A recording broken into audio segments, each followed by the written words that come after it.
আসসালামু আলাইকুম। নয়া দামান চলে এসেছে। আজকে সবাই চলুন আমার সাথে আমার ছোট্ট নয়া দামানকে দেখবেন।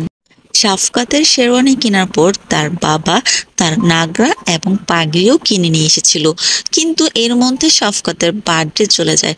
শাফকাতের নানু ছোটখাটো করে শাফকাতের বার্থডে অ্যারেঞ্জ করেছিল, কিন্তু আমরা কোনো কিছুই করতে পারিনি।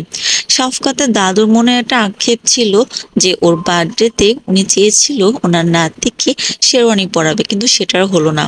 আর এইদিকে শাফকাতের খালামণিরা চাইছিল শাফকাতের বার্থডেতে যেন ওদেরকে একটা ট্রিট দেওয়া হয়। তাই আমরা ভাবলাম যে ঠিক আছে, ওদেরকে ট্রিট দেওয়া হলো, আর শাফকাত এদিকে তার শেরওয়ানিটা পরে তার দাদির শখটা পূরণ করলো। যেই ভাবা সেই কাজ, ছোটখাটো করে একটা আয়োজন করলাম।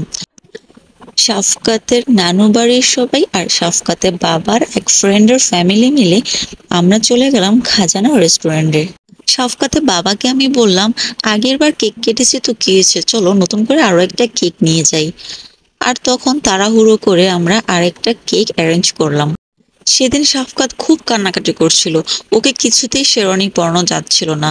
অনেক কষ্ট করে শেরওয়ানি পরালাম, কিন্তু কোনো একটা ছবি একটু ভালোভাবে আমরা তুলতে পারছিলাম না। সবকাত এই যে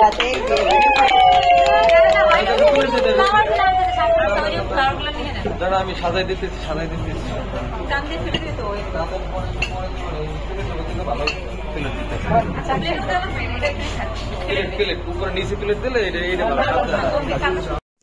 ওকে নিয়ে আমি কেক কাটা ট্রাই করছিলাম, চাচ্ছিলাম ওকে নিয়ে সুন্দর করে কিছু ছবি তুলবো, কিন্তু শাফকাত খুব কানাকাটি করছিল।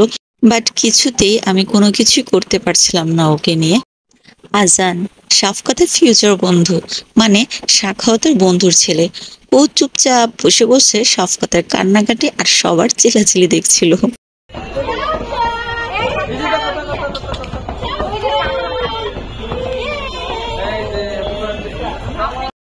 শাফকাতকে নিয়ে যখন কেক কাটা ট্রাই করছিলাম, তখন আমার মনে হলো আমি তো এখানে একা শাফকাতকে নিয়ে ট্রাই করছি, শাফকাতের বাবা তো আমার পাশে নেই।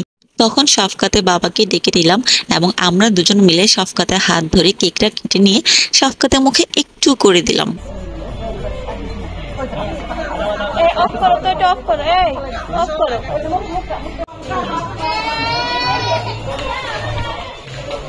শাফকাতের খালামণিরা চাইছিল শাফকাতকে নিয়ে একটু ফটোশুট করবে, কিন্তু তার কান্নাকাটির জন্য তারা কোনো একটা ভালো ছবিও তুলতে পারেনি সেদিন। সাখাওয়াত খাবার অর্ডার করছিল, আর আমার শ্বশুর গিয়ে তাদেরকে বলছিল এই ইংলিশ গান বাদ দিয়ে বাংলা কোনো মুভির গান ছাড়েন। অবাক করার বিষয় এটাই যে তারা আমার শ্বশুরের কথা রেখেছিল এবং তারা আমার শ্বশুরের পছন্দ মতো কোনো একটা বাংলা মুভির গান তখন ছেড়ে দিয়েছিল।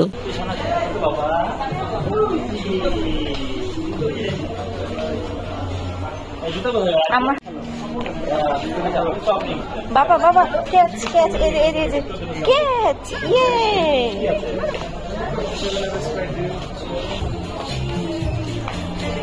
ওটা কোথায় বেলুন আছে? ওটা দিছে? ওটা বেলুন দিছে আছে নাকি দিব?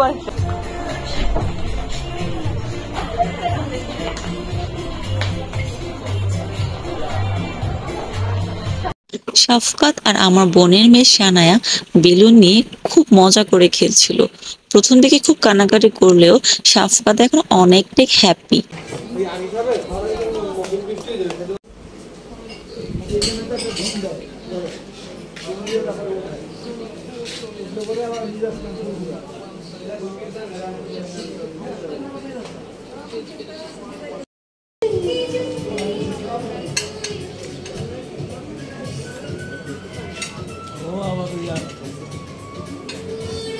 ওর পানিটা তুলে রাখেন। খাবার চলে আসার পর সবাই খাচ্ছিল, আমি শাফকাতকে কোলে নিয়ে হাঁটছিলাম। এর মধ্যে একজন ওয়েটার এসে আমাকে বলল, আপু বেবি চেয়ার আছে, আপনি চাইলে ওকে বেবি চেয়ারে বসিয়ে খাওয়াতে পারেন। তা আমি ওকে পরবর্তীতে বেবি চেয়ারে বসিয়ে ওর বাবার পাশে রেখে দিলাম এবং ওর বাবা ওকে একটু একটু করে খাওয়ালো, কিন্তু বেশিক্ষণ সে এখানে বসলো না, এখান থেকে সে নেমে গেল। ইতিমধ্যে আমরা তার শেরওয়ানি খুলে তার ড্রেস চেঞ্জ করে দিয়েছি এবং এখন সে খুব সুন্দরভাবে এদিক থেকে ওদিক দৌড়াদৌড়ি করছিল।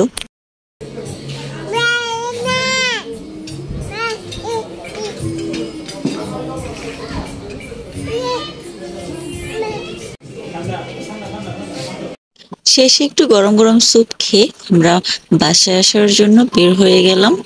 এই তো আমার ছেলের বার্থডে সেলিব্রেশন। সবাই ভালো থাকবেন। আল্লাহ হাফেজ।